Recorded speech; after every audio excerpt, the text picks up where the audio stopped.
semestre, nós vamos ficar com a disciplina Análises Laboratoriais, Bioquímicas e Hematológicas.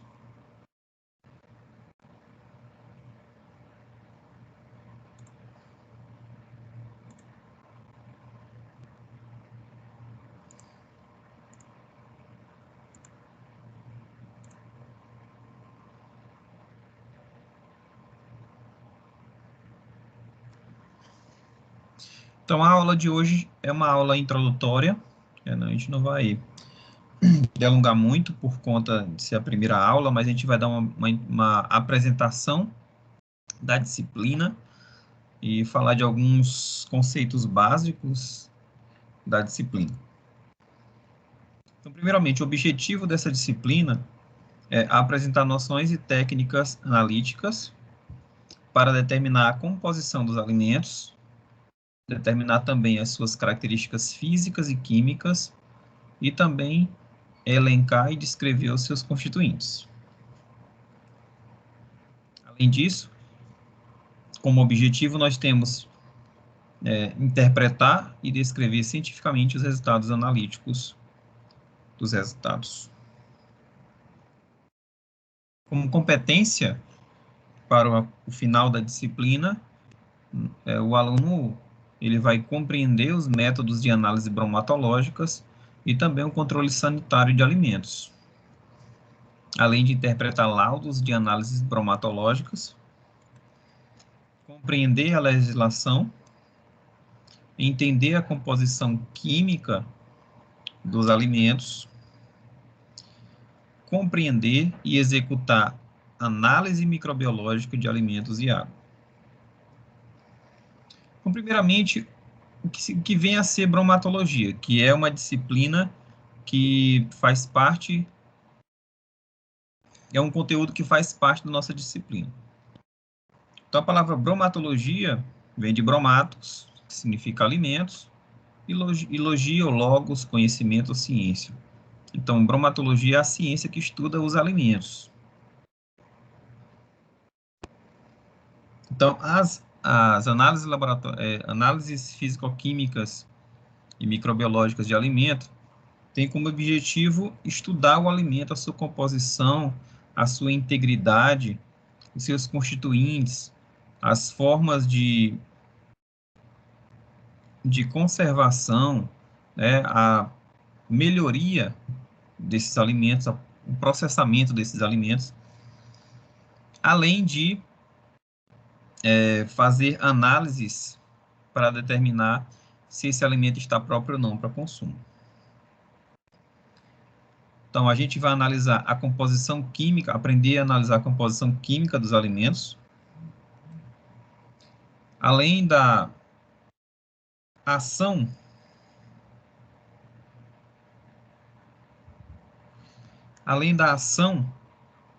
desses alimentos no organismo humano. Tá? Se esse alimento ele vai atender às necessidades nutricionais e energéticas do indivíduo. Também é importante avaliar o valor alimentício e o valor calórico do alimento, né? Olhar sua composição nutricional, seu valor energético, se os seus constituintes estão dentro dos valores preconizados para uma alimentação diária, para um valor de referência nutricional diário. Também se avalia as propriedades físicas, né? Se está no estado sólido, líquido, seu pH, a sua temperatura, além de propriedades químicas e toxicológicas. Presença de substâncias tóxicas, como agrotóxicos e substâncias nocivas à saúde. Além de avaliar possíveis adulterações, contaminações e fraudes de alimentos e também de produtos industrializados. Então, a bromatologia, que é a ciência que é objeto de estudo dessa disciplina, ela compreende várias áreas, várias áreas de atuação e áreas de conhecimento, sub-áreas, como, por exemplo, a bromatologia legal, que avalia a legislação se os alimentos estão de acordo com a lei sanitária vigente. E também fazer testes para verificar a legitimidade de um determinado produto, se o produto é falsificado, adulterado, alterado, ou se ele está modificado. Além da bromatologia legal, existe a análise de alimentos, que é a sub-área que nós vamos nos ater mais nessa disciplina. É a análise físico-química dos alimentos, além da análise microbiológica. A biotecnologia de alimentos, ela é objetivo de estudo de outra disciplina. Constitui-se nas técnicas novas para produzir alimentos, né? Como, por exemplo, produção de transgênicos, produção de espécies melhoradas, né? De alimentos com maior rentabilidade, com maior resistência a pragas e também a agrotóxicos. A toxicologia de alimento é a sub-área da bromatologia que analisa as substâncias tóxicas que podem ser nocivas, que são nocivas ao consumo, aí avalia se aquele alimento ele está livre ou se ele está com presença de substâncias tóxicas na sua composição. A bioquímica dos alimentos, ele avalia as reações químicas de degradação e também os micro-organismos de alguns alimentos que são benéficos, como os laticínios, as reações químicas utilizadas para produzir alimentos, né, alimentos derivados, como, por exemplo, os laticínios, as bebidas alcoólicas, além da microbiologia dos alimentos, né, para analisar os micro-organismos benéficos, naturalmente constituintes desses alimentos, e também micro-organismos que podem estar contaminando esse alimento, né, no caso dos coliformes totais, coliformes fecais e outros micro-organismos patogênicos. Então, essas são as sub-áreas que englobam a bromatologia como ciência. Vamos falar um pouquinho do histórico da bromatologia, né? Quais foram os cientistas que foram importantes na evolução e na criação dessa ciência. Um dos mais antigos, né, dos primeiros cientistas que contribuíram de forma importante para a bromatologia foi o Carlos Schilling, em 1780. Ele foi um cientista que conseguiu isolar e determinar as propriedades da lactose, né, que é um açúcar encontrado no leite e derivados de laticínios. Ele também estudou e desenvolveu métodos de conservação do vinagre.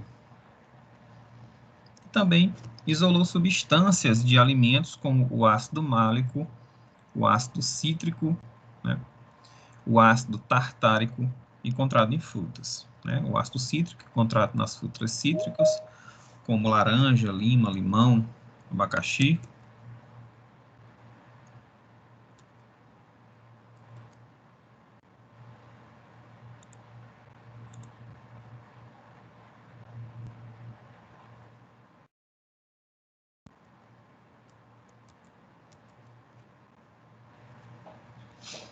O ácido tartárico encontrado, por exemplo, no tamarindos. Outro cientista muito importante na bromatologia é o Humphrey Davy, né, que por volta de 1808 ele isolou vários elementos químicos dos alimentos, como, por exemplo, conseguiu isolar o sódio, potássio, bário, estrôncio, cálcio e magnésio de alguns alimentos durante seus estudos. Então, ele conseguiu comprovar que esses elementos da tabela periódica estavam presentes em diversos alimentos. Outro cientista muito importante no desenvolvimento da bromatologia como ciência foi o Gay Lussac, um químico muito importante, né, e teve a sua participação na bromatologia. Gay-Lussac foi um dos químicos que estudou ali a composição, desenvolveu uma escala, né, de determinação do percentual de água em álcools, né? Se você olhar as garrafas de álcool industrializadas, tem lá um grau GL, né? Grau GL, 96 grau GL, esse é o grau Gay-Lussac.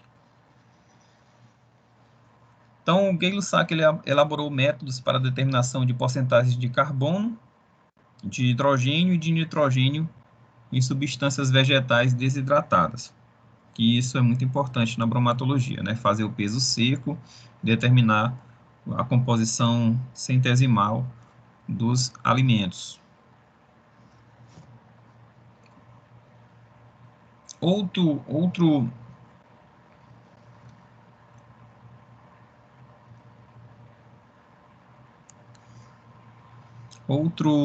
cientista muito importante é o Justus von Liebig, que por volta de 1847 classificou os alimentos de acordo com seu teor de constituintes, né? E aí ele dividiu esses alimentos de acordo com a sua composição, hein? Ricos em carboidratos, percentual de gorduras e de proteínas. Além de reunir e aperfeiçoar métodos já desenvolvidos da época,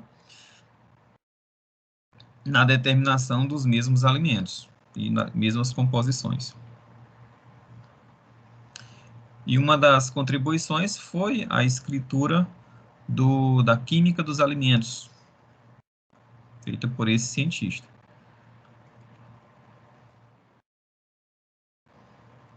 Então, aqui nós temos algumas datas importantes no desenvolvimento da bromatologia, como 1850. Foi o surgimento dos primeiros laboratórios de pesquisa em análise de alimentos. E também, nesse ano, se iniciaram a elaboração de leis que regulamentavam a presença de contaminantes industriais em alimentos. Então, mais ou menos por volta dessa época que se começaram a aparecer as primeiras leis que determinavam o nível máximo de chumbo, de cobalto, de manganês, de metais pesados, mercúrio, também de agrotóxicos nos alimentos, além de adulterantes, né, o teor de água.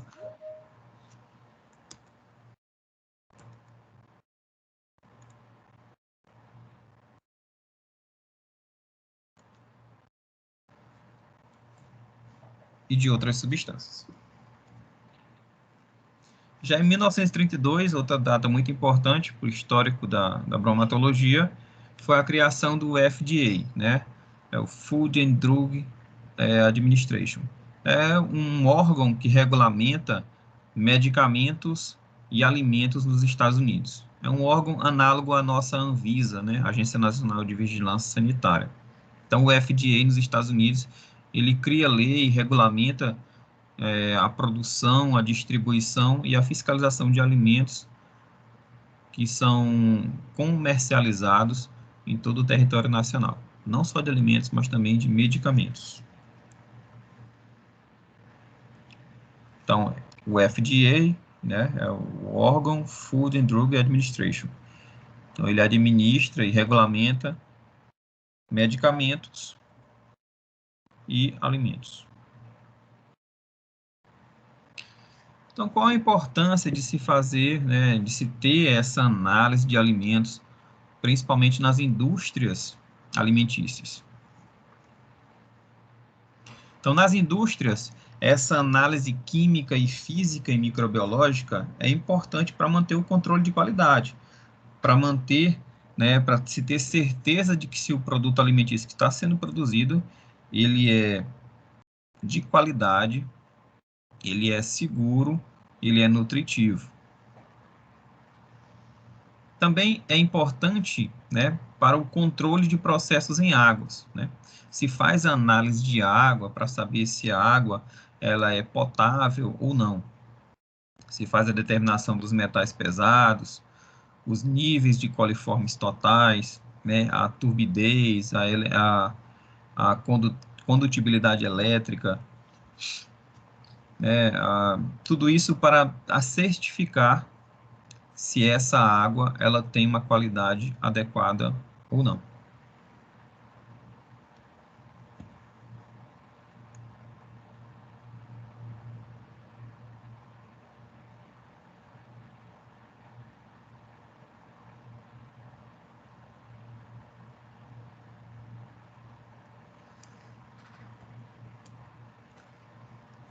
Também né, na indústria se faz a análise, né, dos alimentos, das matérias-primas, né, por exemplo, no caso de indústrias alimentícias que utilizam outros alimentos como matéria-prima, no caso de indústrias de bebidas alcoólicas, de confeitaria, de produtos de alimentos industrializados, né, como enlatados, embutidos, biscoitos. É importante também fazer análise da matéria-prima para se certificar de que esse produto produzido vai ter uma qualidade adequada. Então, por exemplo, na indústria cervejeira, se faz a análise da matéria-prima, do malte, do lúpulo, do trigo, da cevada, para saber, para se certificar de que aquela bebida ela vai manter a qualidade durante o seu processamento. Também se faz análise desse produto acabado, não só das matérias-primas, mas após a produção, no caso aí da cerveja, ou do, do bolo, ou de qualquer alimento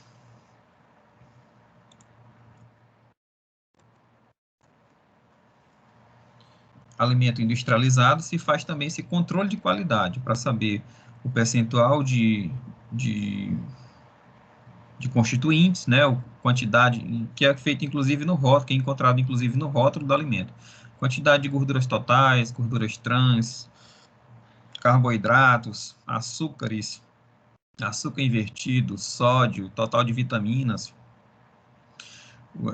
e o valor recomendado diário de cada nutriente. Então, aquele rótulo encontrado nos alimentos, ele é feito através de técnicas bromatológicas, onde se faz a constituição daquele produto alimentício. Isso também faz análise das embalagens, né? Existem legislações para embalagem de alimentos, o selinho para dizer que é livre de transgênicos, ou que tem constituintes transgênicos, ou o selo lá para dizer que o alimento ele é vegano, que ele não tem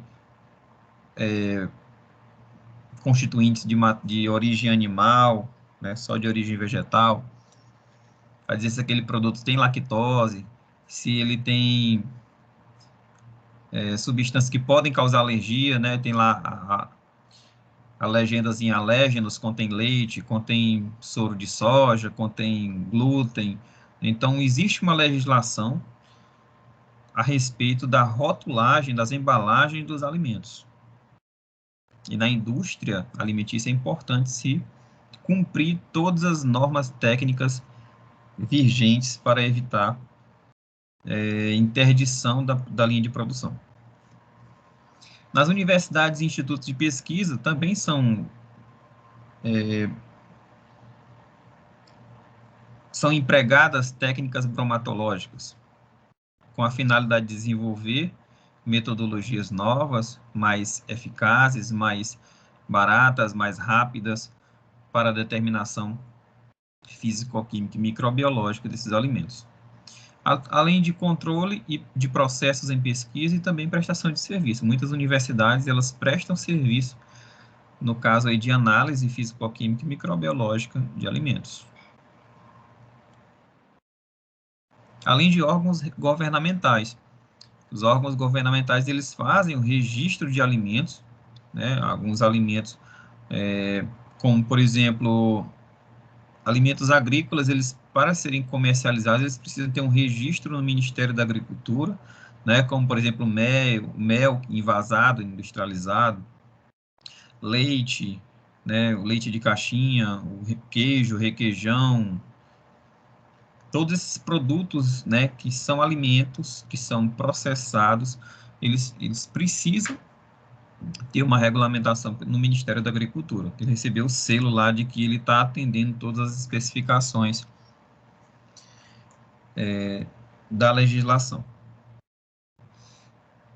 Além de registrar, esses órgãos governamentais, eles são responsáveis pela fiscalização tanto da venda, né, no caso dos supermercados, nos centros de distribuição, e também na própria produção.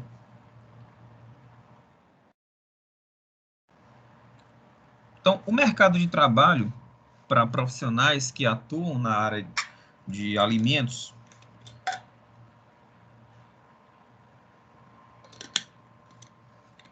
então, na farmácia, o curso de farmácia é uma das áreas de atuação,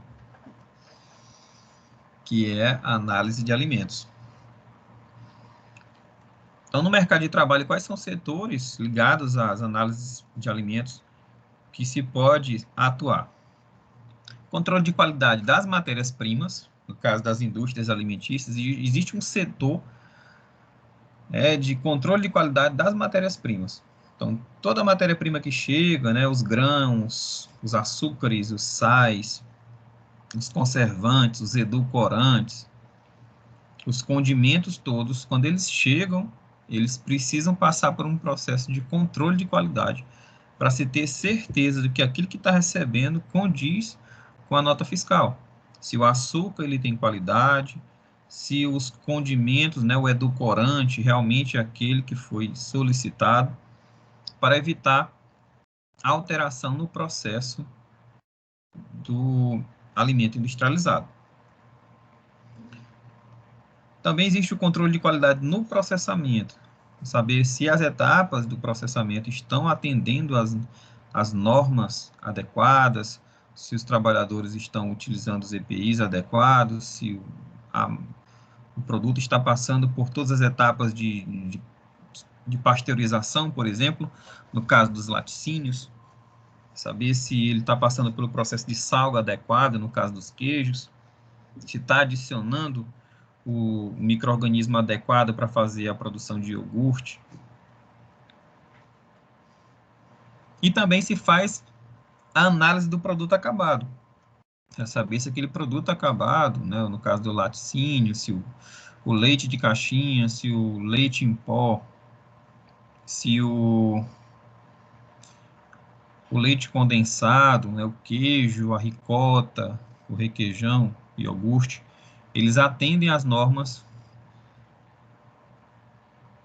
do Ministério da Agricultura, se elas atendem à norma também do Ministério da Agência Nacional de Vigilância Sanitária,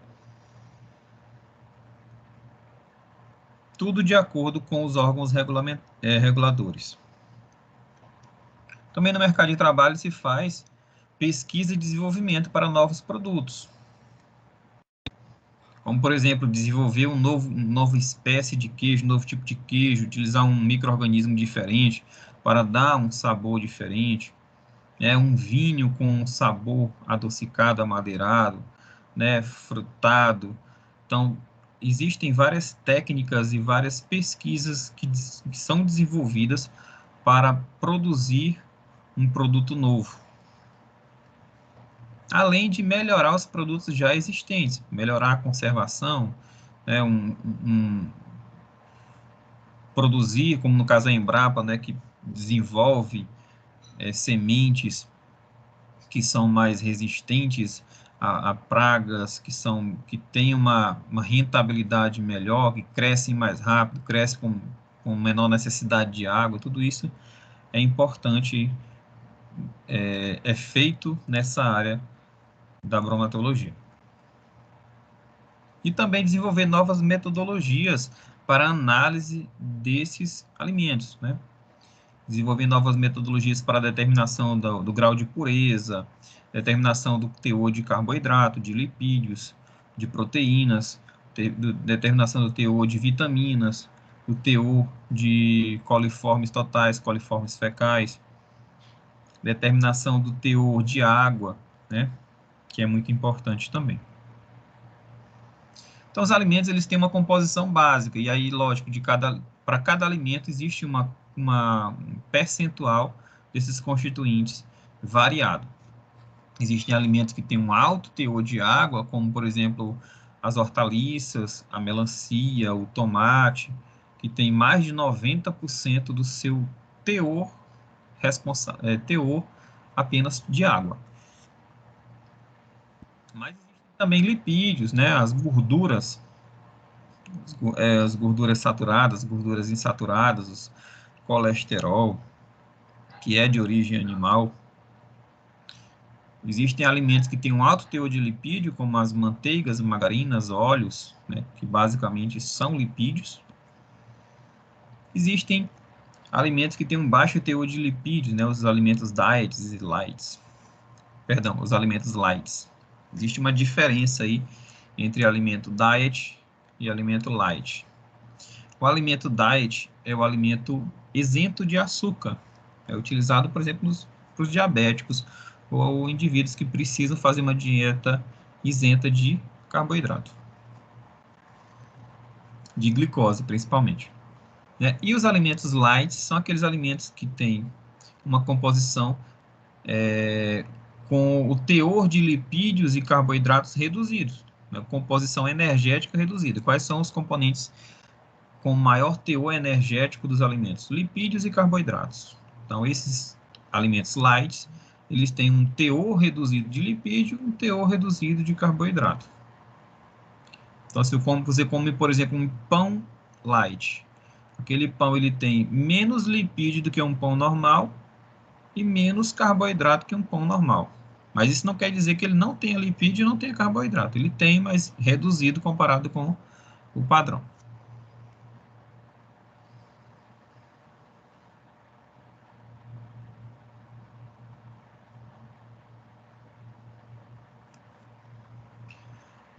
Tá? E o alimento diet é aquele alimento que não tem açúcar, né? Não tem sacarose, não tem glicose. Então, os glicídios também são um constituinte importante dos alimentos, né? Os glicídios, e também chamado de carboidratos, ou popularmente chamado de açúcares. É um constituinte muito importante. Além de proteínas, lógico, não são todos os alimentos que possuem proteínas. Tem alguns alimentos que você olha lá no rótulo, tem lá proteínas, não possuem quantidades significativas de proteínas. Aí, lógico, existem outros alimentos que têm um alto teor de proteína. Fibras alimentares.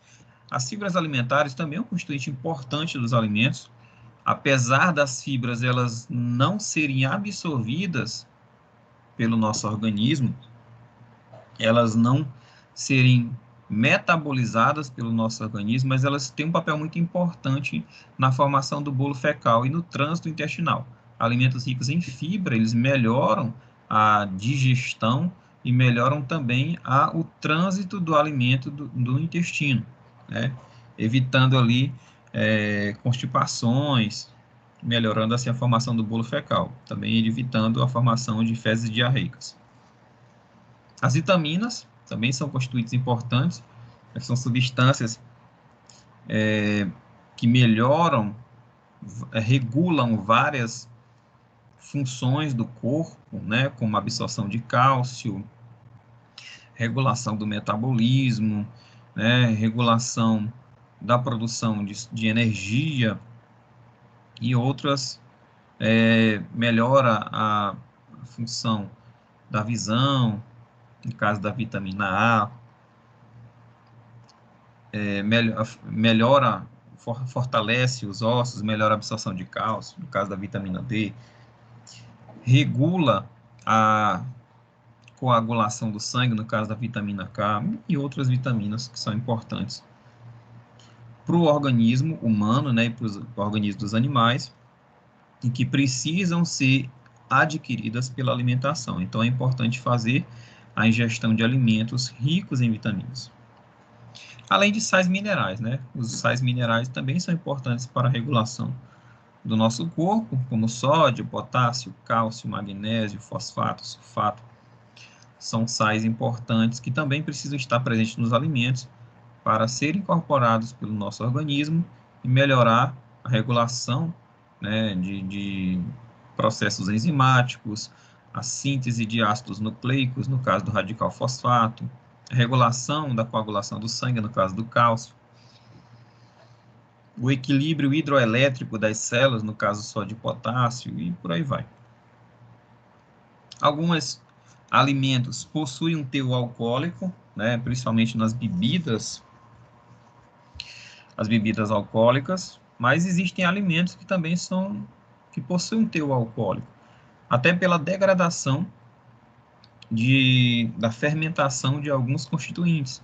Né, os carboidratos, quando eles são fermentados, eles podem ser convertidos em álcool, né, fermentação etanólica, fermentação alcoólica. Mas existem alguns alimentos que também são preparados com álcool como um dos ingredientes, né? Como, por exemplo, alguns alimentos são preparados com conhaque, né? O panetone, por exemplo, ele tem um pouco ali de álcool, tá? Pela fermentação da massa e também pela adição de algumas substâncias. Alguns brownies são feitos a partir de licores e alguns bolos também, né? Chocolates que tem conhaque, que tem... Então, existem vários alimentos que também são acrescidos, né? Algumas carnes também são preparadas com cerveja, são preparadas com vinho, são preparadas com conhaque, com cachaça, e pode ter o álcool como um dos seus constituintes. E as cinzas, né, são derivados da cremação do alimento, e é uma das formas de analisar os constituintes de determinados alimentos. Vamos ver aí algumas técnicas de determinação de percentual de cinzas dos alimentos. Aqui nós temos a pirâmide alimentar, né, onde na base são encontrados os alimentos que dão maior energia e precisam ser ingeridas em maior quantidade, né, que precisam ser ingeridas de 5 a 9 porções diárias. Logo acima da base nós temos as frutas e hortaliças, que precisam ser ingeridas, as hortaliças de 4 a 5 porções diárias, o ideal, e frutas de 3 a 5 porções. Logo acima as leguminosas, carnes e laticínios, e no ápice os alimentos que devem ser ingeridos em menor quantidade, menor porções, os óleos e gorduras e os açúcares e doce. Tudo isso para se manter uma alimentação balanceada e adequada. Falando um pouquinho sobre a legislação da alimentação.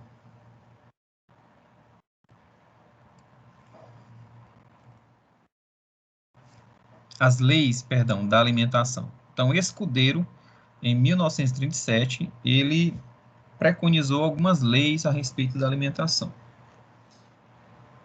Então, ele embasou alguns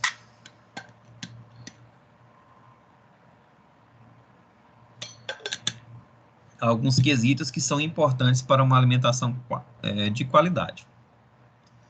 A primeira lei da alimentação, que foi desenvolvida por Escudeiro, é a lei da quantidade. Também tem a lei da qualidade, da harmonia e da adequação.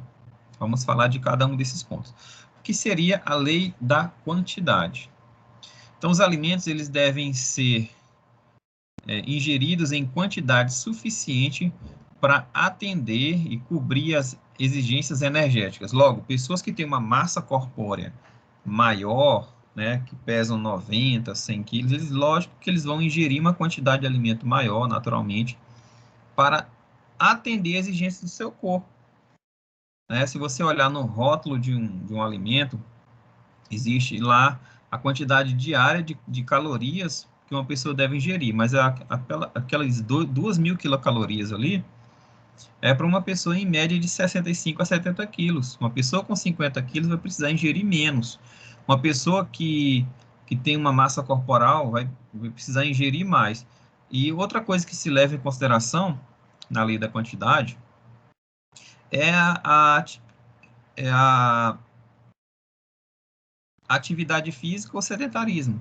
Indivíduos que praticam esportes de alto desempenho, como fisiculturistas,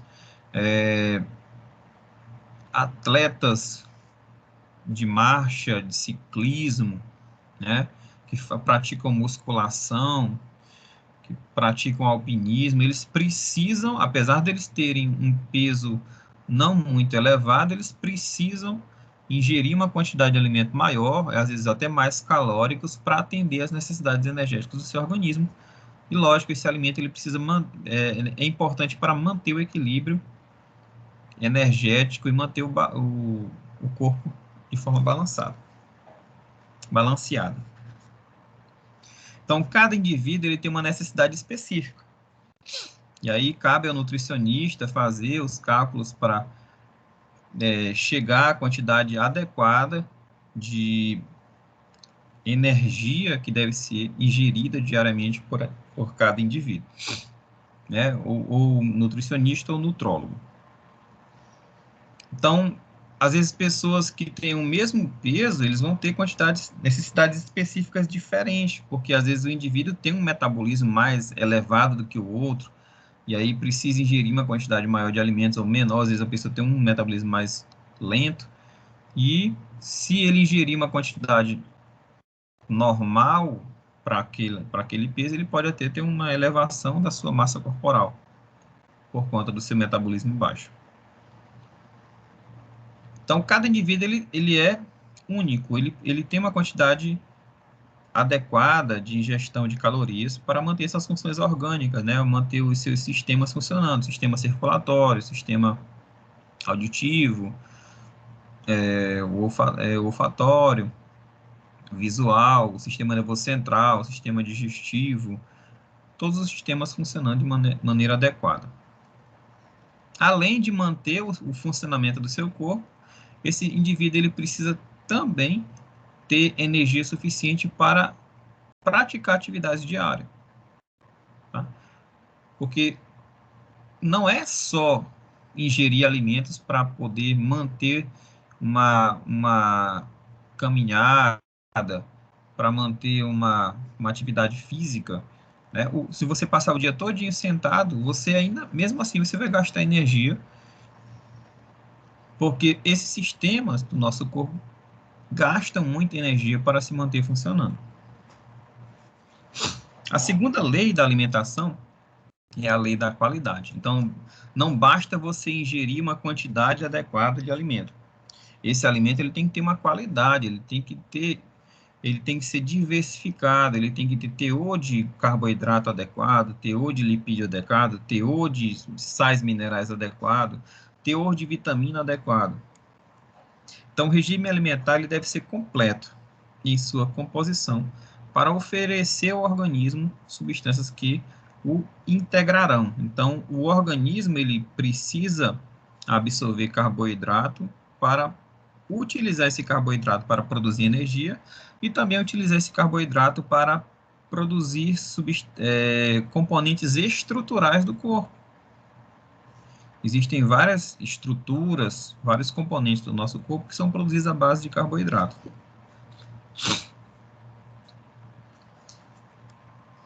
Além de oferecer, né, ao organismo todas as substâncias adequadas para o integrado. Então, a variedade de alimentos fornece todos os nutrientes necessários para o bom funcionamento do corpo. Então, o nosso organismo, né, nós precisamos ter uma alimentação adequada e de qualidade para que a gente consiga fornecer todos os nutrientes necessários para o nosso corpo de forma diária. Quanto mais colorido, isso é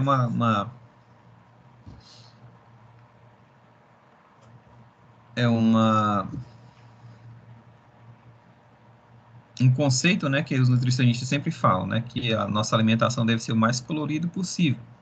Então, quanto mais colorido forem as refeições, com legumes, com frutas, com verduras, mais diversidade de nutrientes você terá ingerido.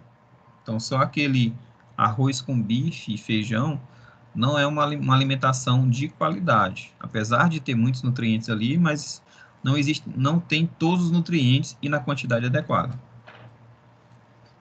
Outra lei da alimentação é a lei da harmonia. A quantidade dos diversos nutrientes que integram a alimentação deve guardar uma relação de proposição entre si. Então, não adianta você ingerir um alimento que ele é muito rico em vitamina, mas ele não tem carboidrato, ele não tem água, ele não tem proteína, ele não tem lipídio. Então, ele precisa ter uma proporção adequada, uma harmonia nos seus constituintes. É importante haver equilíbrio entre os constituintes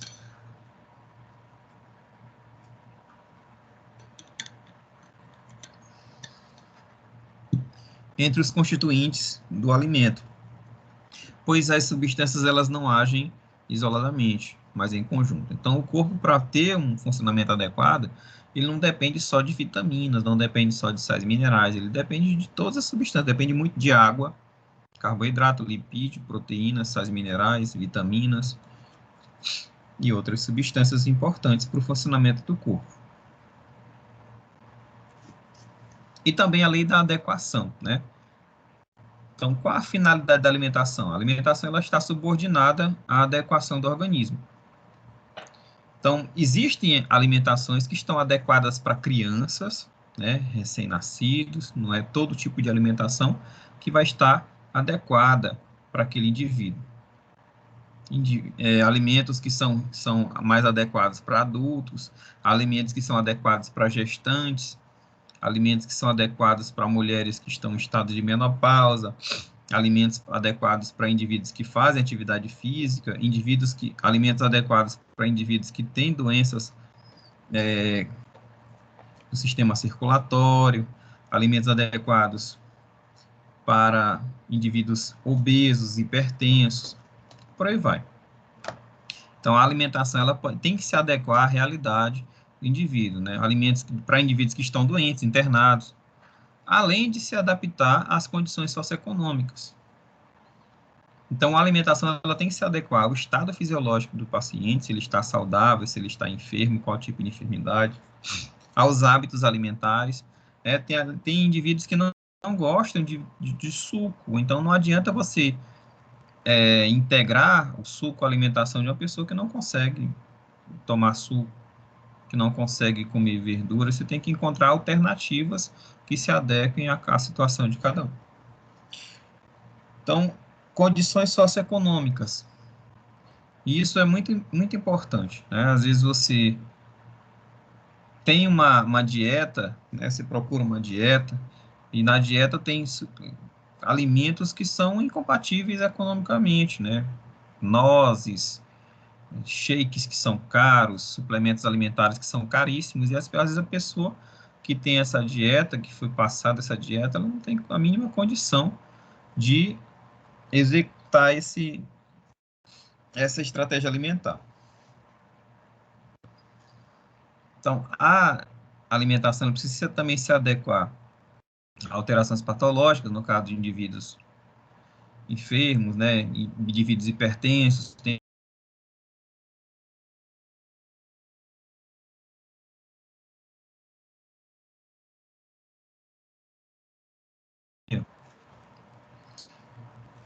e também de acordo com o ciclo de vida, né, indivíduos idosos, indivíduos gestantes, crianças, recém-nascidos, né, crianças que ainda estão passando por processo de introdução alimentar, que ainda estão tomando apenas líquido, depois passam para o semissólido, depois passam para o sólido. Então, essa alimentação tem que estar adequada também ao ciclo de vida do indivíduo. Então, vamos falar de alguns conceitos que nós vamos abordar durante a disciplina. O primeiro deles é a alimentação. O que seria a alimentação? A alimentação, de acordo com o Ministério da Saúde, em 2008, a alimentação é um processo biológico e cultural, né? A gente precisa se alimentar, mas nós temos a cultura de se alimentar. E aí nós temos as comidas típicas, por exemplo, né? Paraibano gosta muito de cuscuz, maranhense gosta muito de juçara e farinha. Então, os alimentos, eles, além de ser uma necessidade biológica, né? Os tipos de alimentos utilizados, ele tem a ver com a cultura de cada região. se traduz na escolha. Você escolhe a alimentação que você quer, né? E salvo pouquíssimas exceções em crianças que estão ainda em idade muito prematura, indivíduos acamados que não têm escolha na sua alimentação. Então, normalmente o indivíduo escolhe o alimento que quer consumir, o alimento que quer preparar, né? E ele vai consumir um ou vários alimentos durante o dia. E o processo de nutrição? Nutrição é um estado fisiológico que resulta do consumo e da utilização biológica de energia e de nutrientes em nível celular. Então, depois que você se alimenta, aquele alimento vai ser digerido e ele vai ser utilizado para a sua nutrição. Você vai ser nutrido por ele, porque ele vai incorporar, ele vai ser incorporado ao seu organismo. Ele vai ser absorvido e muitos daqueles constituintes do alimento ele vai ser utilizado para a produção de energia e também para a manutenção do corpo. O que seria um alimento? De acordo com o Decreto-Lei 986 de 69, que rege as normas básicas sobre alimentos, um alimento, de acordo com esse decreto, é toda substância ou mistura de substâncias em qualquer estado físico, seja ele sólido, líquido, gasoso, que são destinados a fornecer ao organismo humano os elementos normais à sua formação, à sua manutenção e ao seu desenvolvimento. Então, o alimento é toda substância que, introduzida no organismo, o nutre. E essa alimentação ela pode ser direta, né, ou indireta, quando você se utiliza de sondas, se utiliza de catéteres para introduzir esse alimento no organismo. E, lógico, ela não deve causar intoxicação, não deve ser tóxica. E quais são os tipos de alimentos? Nós temos os alimentos simples, que são substâncias que, por ação de enzimas do suco digestivo, são transformados em metabólitos, como açúcares, lipídios e proteínas. E os alimentos compostos são substâncias de composição química variada e complexa de origem animal ou vegetal, formada por uma mistura de alimentos simples, como o leite. O leite ele tem vários tipos de proteína, né, carboidratos, a carne também, e as frutas, existem ali vários constituintes. Já com relação aos alimentos simples, né, no caso da sacarose, o açúcar de cozinha. O açúcar de cozinha é um alimento simples. O sal de cozinha é um alimento simples. Só tem cloreto de sódio, basicamente.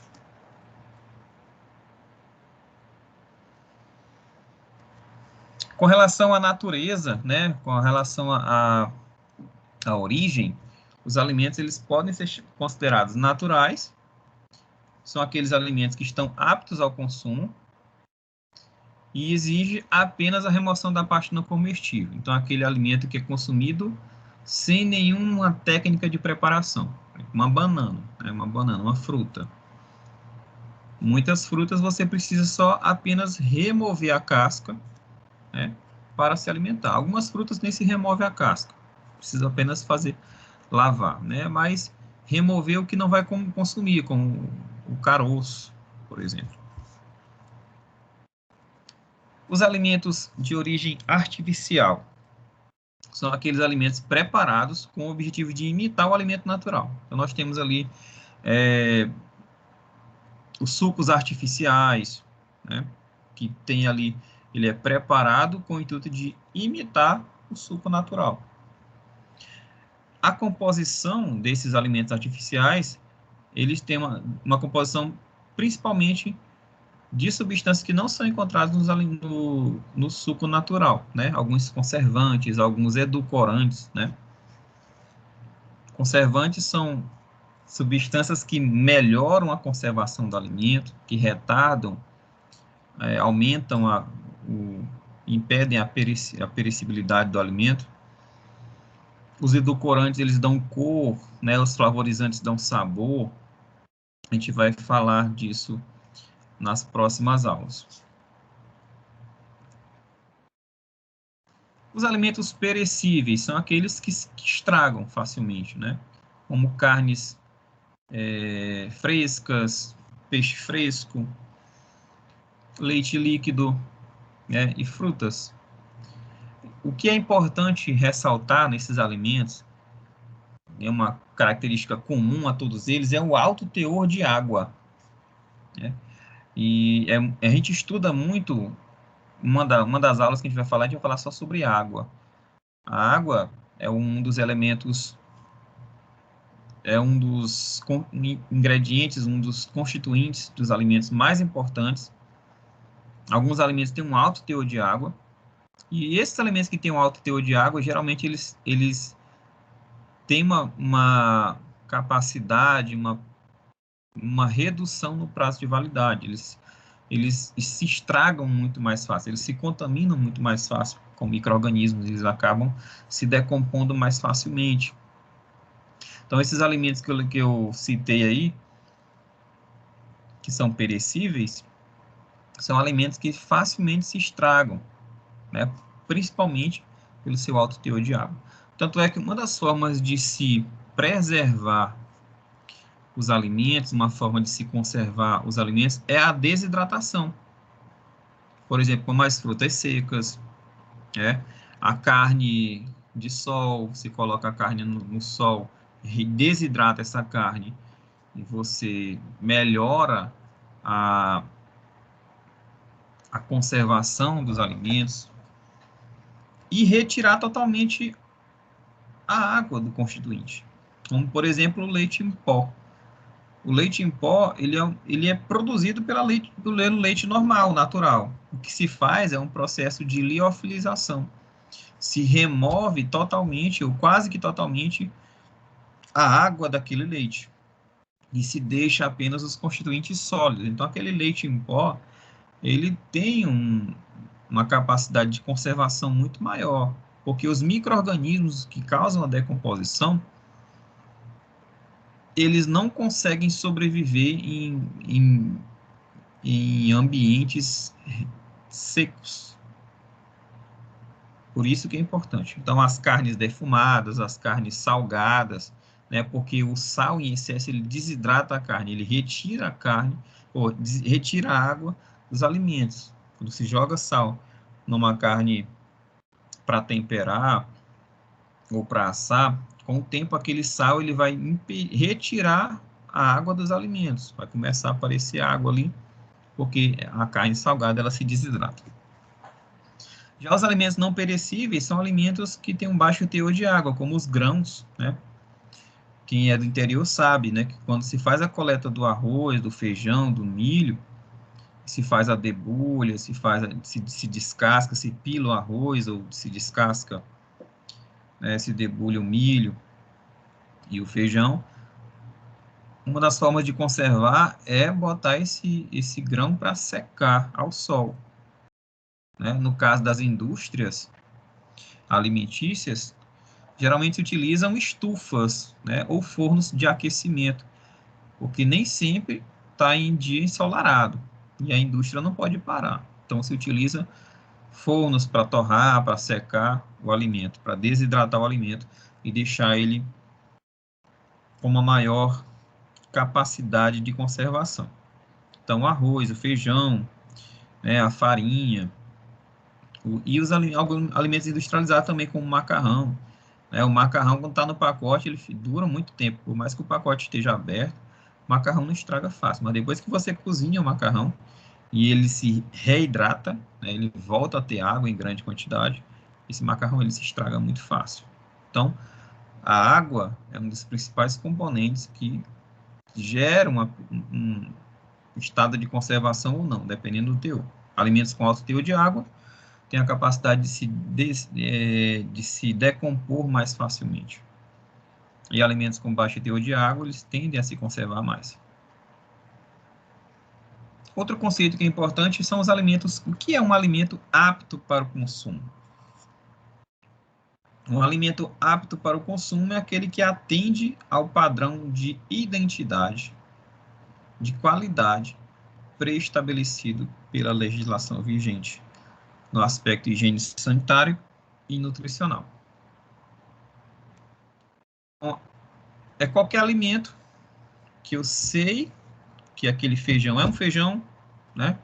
E ele tem, atende a todas as condições higiênico-sanitárias. Ele está embalado de maneira adequada, ele foi conservado de maneira adequada, ele tem a quantidade de agrotóxico dentro dos níveis de normalidade, enfim. E o que são alimentos genuínos? São alimentos saudáveis, ou seja, não possuem nenhum tipo de substância não autorizada. E alimentos que cumprem as especificações regulamentares.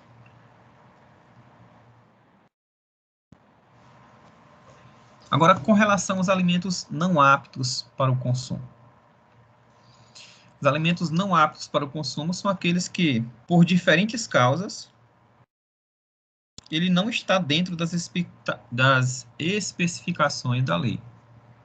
E o que pode estar acontecendo com esse alimento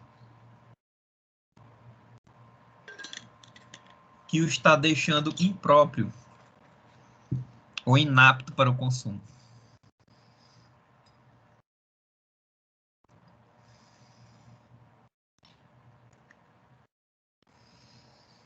Esse alimento ele pode estar inapto para o consumo porque ele está contaminado ou porque esse alimento ele está alterado ou ele é um alimento falsificado ou é um alimento adulterado. Professor, mas qual a diferença de alimento contaminado, alterado, falsificado ou alterado? Vamos já falar de cada um desses conceitos. Um dos conceitos bem interessante é a adulteração do combustível, né? Quando você coloca uma coisa que um solvente tem na gasolina, por exemplo, uma substância que normalmente não é encontrada. Como, por exemplo, um exemplo de adulteração aí é introduzir água oxigenada ou soda cáustica no leite de vaca, né, para aumentar o volume e também para aumentar o estado de conservação, né? O leite ele se estraga quando ele acidifica, né, quando ele azeda. O leite que não azeda, ele não estraga. Por que isso acontece? Os micro-organismos, eles começam, as bactérias, né, os lactobacilos, eles começam a fermentar o açúcar do leite, a lactose, convertendo essa lactose em ácido lático.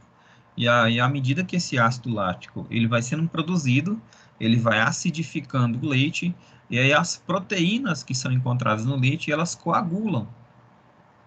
E aí nós vimos lá na disciplina de bioquímica, que as proteínas para manterem o seu estado de funcionamento adequado, elas têm um pH adequado e têm uma temperatura adequada. Algumas proteínas elas coagulam, elas se alteram em alta temperatura, como por exemplo a albumina, né, encontrada ali a ovoalbumina encontrada na clara do ovo.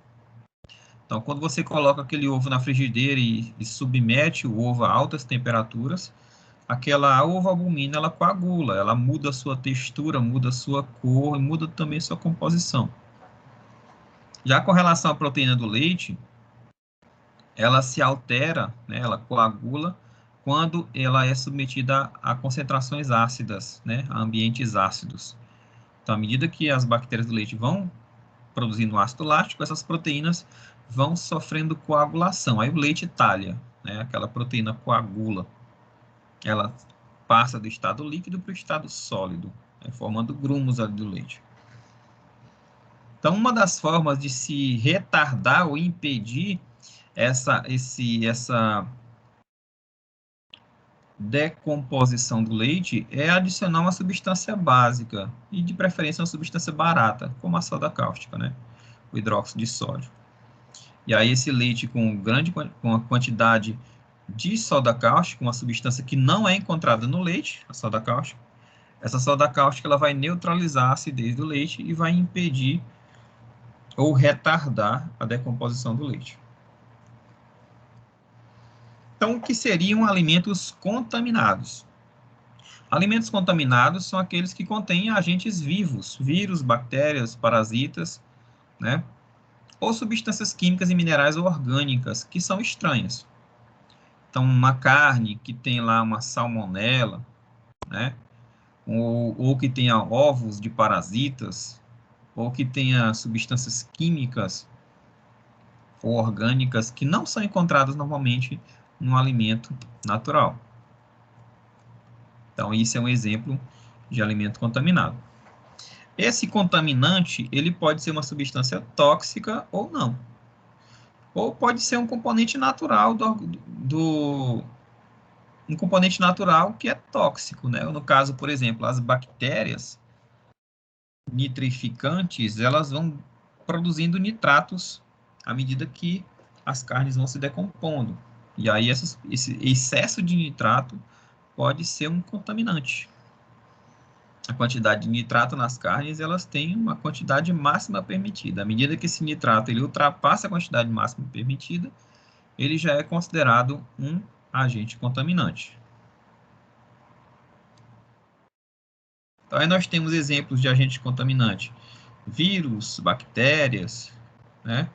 E também substâncias tóxicas que são produzidas, que são introduzidas, né? No caso de conservantes, ou até produzidas por micro-organismos, como, por exemplo, a toxina botulínica produzida pela bactéria, né? A Shigella, a shigotoxina produzida pela Shigella, as bactérias tóxicas produzidas pela salmonela,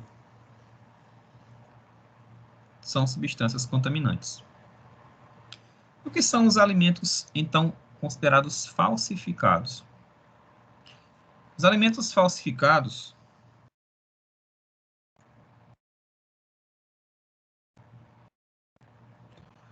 são alimentos que têm uma aparência e características gerais de um produto legítimo. E, às vezes, o rótulo diz que é ele, sem ele ser, né? Mas eles não são procedentes dos verdadeiros fabricantes. Então, nós temos aí, não só de produtos, né, de bens de consumo, mas alimentos também podem ser falsificados, né? Então, você pode encontrar um queijo que tem um rótulo de ser produzido em um determinado local, que ele não é. Um rótulo enganoso, um rótulo falso.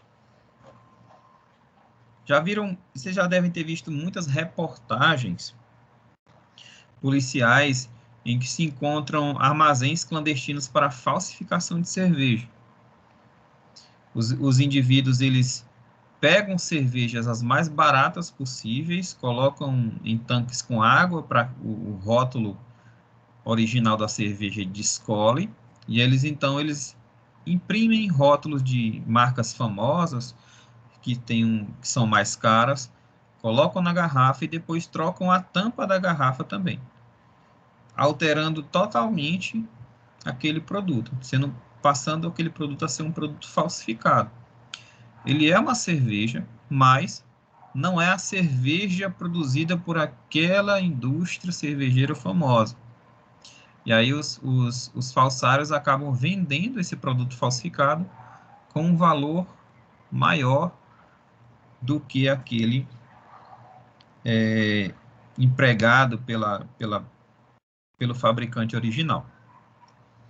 Então, nós temos exemplo também de whiskies, né, famosos, em que se coloca um whisky barato nos rótulos de marcas famosas, ou se faz a adição de substâncias como iodeto. Nós vamos falar dessa outra técnica, que no caso seria a adulteração.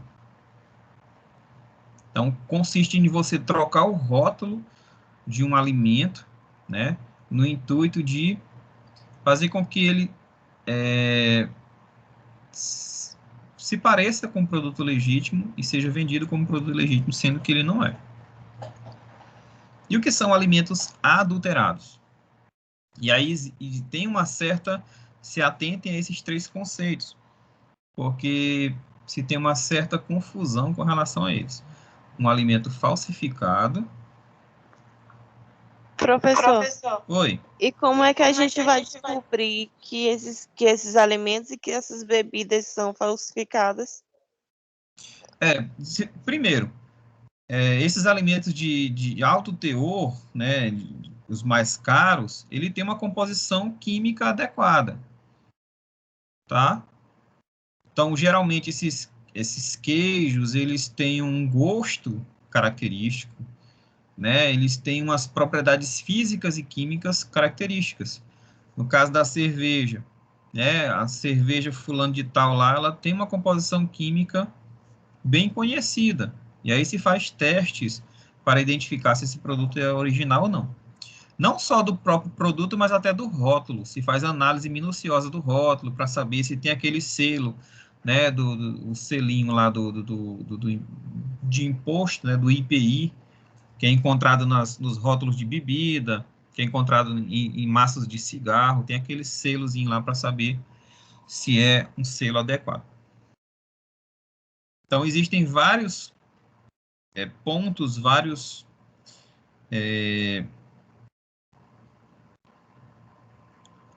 etapas que podem ser investigadas para saber se certificar que aquele produto é original ou não, tá bom? Até para rastreamento também do lote, pode-se verificar se aquele lote realmente é verdadeiro, se aquele lote é recente, se ele já foi comercializado ou não. Tá?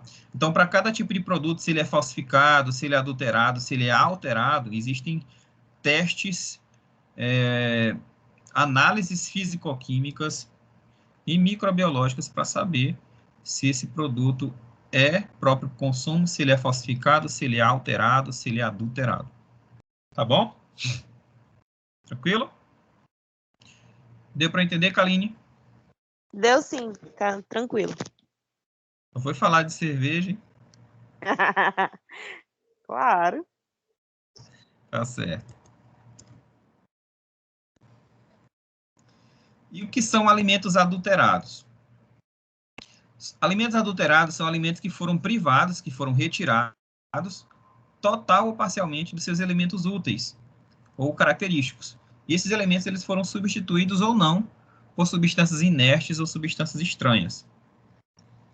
Então, o alimento ele pode ser adulterado quando você acrescenta uma substância que ele não tinha.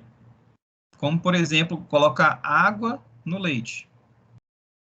Colocar vísceras em conservas de carne, né? Vai fazer uma linguiça ali, você coloca pedaços de vísceras junto com as carnes e faz uma carne moída, faz um embutido. Aí você está adulterando aquela carne moída. Você colocar, por exemplo, o melado, né, da cana-de-açúcar no mel. E aí você coloca 1 litro de melado num litro de mel e vende como se fosse 2 litros de mel. Aquele mel ali é adulterado. Porque não existe melado no mel. Ou você também pode adulterar uma substância, um produto, um alimento, retirando princípio ativo ou partes do alimento. E aí pode achar estranheza agora. Por exemplo, você fazer um leite desnatado. O leite desnatado é um alimento adulterado. Mas ele é um alimento adulterado legal, né? Você retirou a nata do leite, você tirou a gordura do leite. Ele é um alimento adulterado. E também o café descafeinado. Também um alimento adulterado. Você retirou um componente naturalmente encontrado no café, que é a cafeína. A nata é encontrada no leite. Tá? Você tirar, por exemplo, o leite zero lactose. Também um alimento adulterado. Você coloca a enzima lá, lactase, no leite normal da vaca. Aquela enzima lactase, que é a enzima que nós que temos intolerância à lactose, no meu caso, nós não produzimos. Então, essa enzima ela é colocada no leite e essa enzima ela vai degradar a lactose. E aí o leite vai ficar zero lactose. Então, o leite zero lactose também é um alimento adulterado. E o alimento alterado, qual a diferença? E aí, ó, tem essa confusão nos três: falsificado, adulterado e alterado. O alimento alterado, né, não é aquele alimento que fala alto, que está nervoso, não. São alimentos que, por causas naturais, de natureza física, química ou biológica, eles, ou de derivado de um tratamento tecnológico não adequado, eles sofrem deterioração de suas características organolépticas. Ou seja, o alimento alterado ele vai ter a alteração no cheiro, na cor, na textura, no sabor, tá? Nas propriedades sensoriais. Então, uma carne que mudou de cor, ficou esverdeada, é um alimento alterado, tá? Um refrigerante que ficou exposto ao sol, um refrigerante Jesus, que você vai lá no comércio, ele está transparente, ele se expôs ao sol, e aí aquele corante do refrigerante, ele se degradou porque ele é fotossensível. Então, aquele refrigerante, ele está alterado.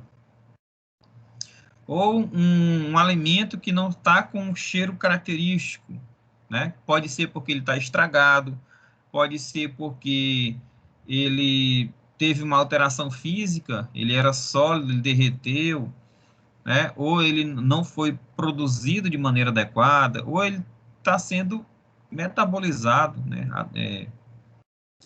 Está sendo degradado por micro-organismos.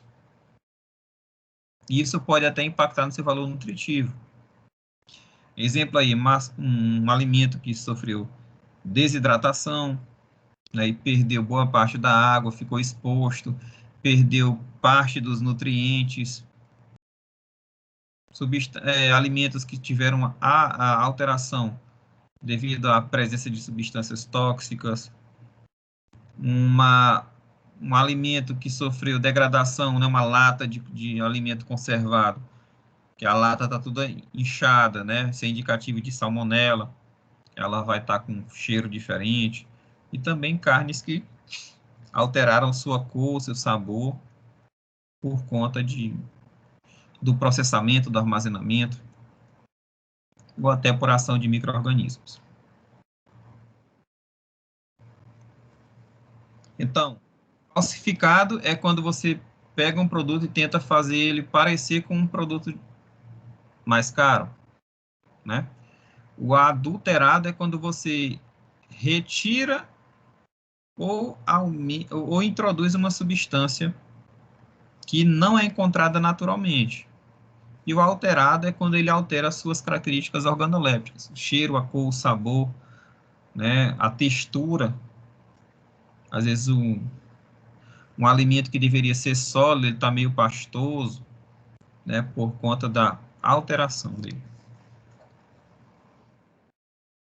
E o que pode causar essas alterações nos alimentos? Pode ser, no caso de alimentos industrializados, pode ter sido uma escolha equivocada de uma matéria-prima de baixa qualidade. Pode ter sido uma matéria-prima imprópria, de má qualidade, ou fora do ponto de colheita, adequado ao objetivo do processo.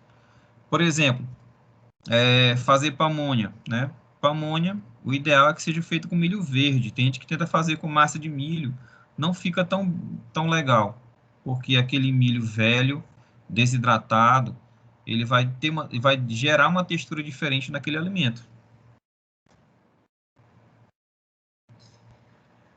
Pode ser também uma alteração do alimento, uma falha na coleta e na obtenção do produto alimentício.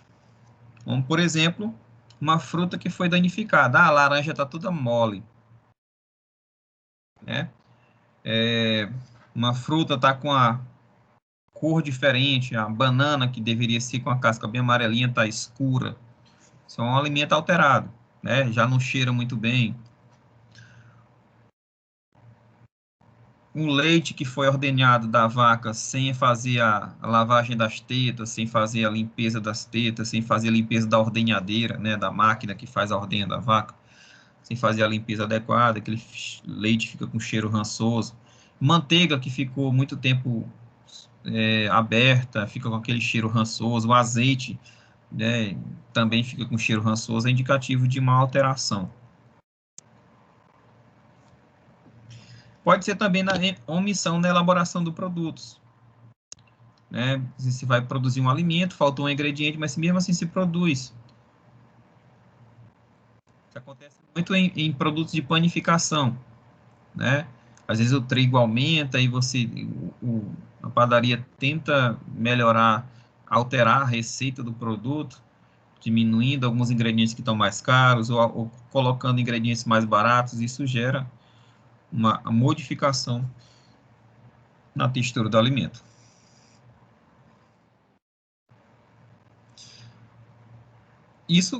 Esses pontos que eu falei para vocês é mais na questão da produção do alimento industrializado. Mas existem também incorreções no processo de preservação, na conservação do alimento. Então, o alimento ele foi produzido de maneira adequada, né, sob uma temperatura adequada, mas ele ficou numa temperatura ambiente após ser descongelado por muito tempo. Isso gera uma alteração, como, por exemplo, verduras, sem fazer o branqueamento, sem fazer aquele choque de temperatura. Outra forma de o alimento ele acabar sendo alterado é um envasamento ou transporte inadequado. Embalagens inadequadas, como por exemplo, embalagens transparentes, como eu falei para vocês aí do refrigerante Jesus. O corante do refrigerante Jesus, ele é fotossensível. Quando o refrigerante ele fica muito tempo exposto ao sol, ele fica transparente. Então, o ideal era que o frasco do refrigerante Jesus fosse âmbar, escuro, para impedir essa alteração do refrigerante. Mas aí ia acabar, né, interferindo na estética do produto. Um alimento ele pode também ser alterado através do acondicionamento inapropriado. Então, um alimento que foi conservado numa temperatura muito baixa, uma temperatura muito alta, ou numa umidade muito elevada, numa umidade muito baixa.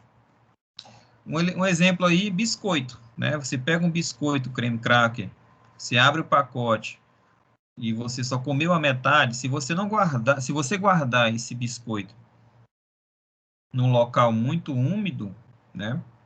Esse biscoito ele vai se alterar, ele vai ficar mole. O tempo ele vai absorver a umidade do meio ambiente, vai ficar mole, vai ficar com um gosto não agradável. Uma dica que eu dou para vocês é guardar o biscoito na geladeira, porque a geladeira, apesar do que a gente pensa, a geladeira é um ambiente que desidrata os alimentos. Então, o biscoito tá mole, se coloca biscoito aberto, guarda-se na geladeira. Ou então, coloca num frasco que é hermeticamente, que tem uma fechadura hermética. Só comprar um Tupperware, professor. Oi. Só comprar um Tupperware. Tu vende Tupperware, né, irmão? Eu não. Tá certo. Outra forma também de se fazer uma melhoria, no caso do biscoito que está mole, é colocar no micro-ondas. O micro-ondas, né, qual o funcionamento básico do micro-ondas? Ele emite ondas, né, como o próprio nome diz, né, micro-ondas, só que essa micro-ondas ela tem um comprimento de onda específico para fazer a agitação das moléculas de água. Se você colocar no micro-ondas uma substância muito seca, ela vai ter dificuldade de aquecer. Agora, se você coloca um alimento rico em água, ele esquenta muito rápido. Porque as micro-ondas do equipamento, ele agita as moléculas de água. Então, se você coloca um biscoito mole no micro-ondas, você coloca lá alguns segundinhos, aquela água que está em excesso no biscoito, ela vai evaporar e o biscoito vai voltar à sua textura original. Então, você consegue reverter essa condição. Lógico, a não ser que o biscoito já esteja apodrecido, aí não dá mais, né?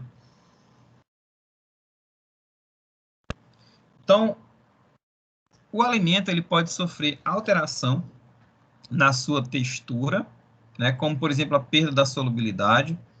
O alimento ele não se solubiliza bem a água, né? Como, por exemplo, alguns leites em pó estragados. Ou então a perda da capacidade de reter água. O alimento ele fica ressecado, né? Como, por exemplo, alguns tipos de bolo que ficam muito tempo fora, muito tempo depois de preparado, eles ressecam, ficam secos demais. Endurecidos, né, também aí o exemplo do bolo, que fica preparado há muitos dias, ele endurece e fica seco. Ou amolece, no caso do biscoito, retém muita umidade. O alimento também pode sofrer alteração no seu sabor, como, por exemplo, desenvolver um gosto rançoso, no caso das manteigas, nos óleos, é típico de alimentos ricos em lipídios. E também desenvolver sabores e odores indesejados, né?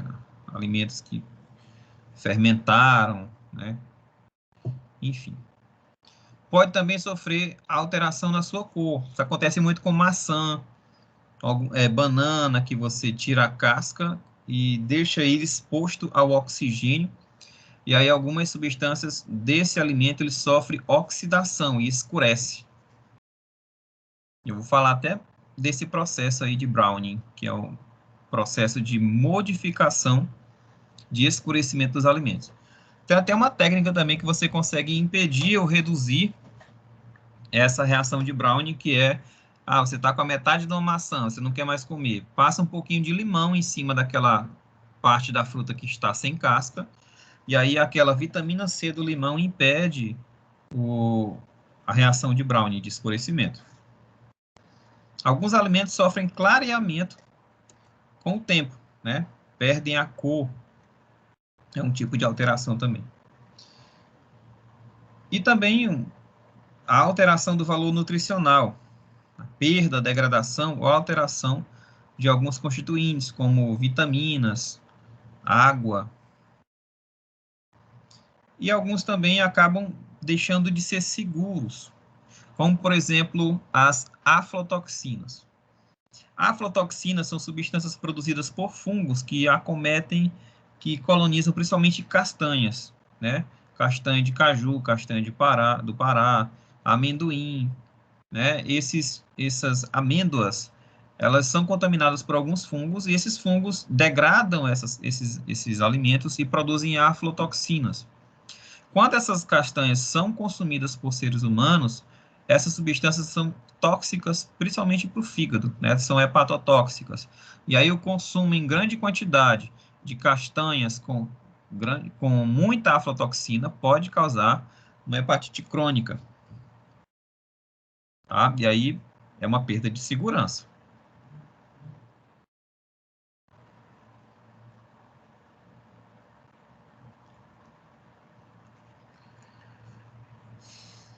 Então, quais são os fatores que podem alterar o alimento? Alteração de temperatura, alteração do pH, a atividade da água, né? A atividade da água é a quantidade de água que está disponível no alimento para ser utilizada por micro-organismos. A gente vai até fazer na próxima aula a gente vai falar sobre a atividade de água e como que faz o cálculo para determinar o percentual de água ativa no alimento. Danos físicos, né, como a gente falou aí das frutas que sofrem esmagamento, que sofrem danificação da casca e acabam alterando também a sua consistência, né? Maçãs, goiaba, enfim, a maioria das frutas podem sofrer esses danos físicos. Contaminação, né, por outras substâncias, até por biológicas ou agrotóxicos que podem gerar. Até a composição atmosférica, né? Se um alimento ele é armazenado num local onde tem alguns gases fétidos, eles podem absorver o cheiro, ou então podem sofrer reações de óxido-redução. E alguns alimentos, quando expostos à luz também, sofrem alteração.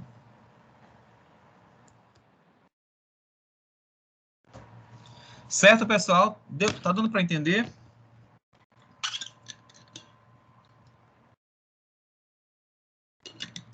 Tá tranquilo, professor. Tranquilo? Tranquilo. Certinho?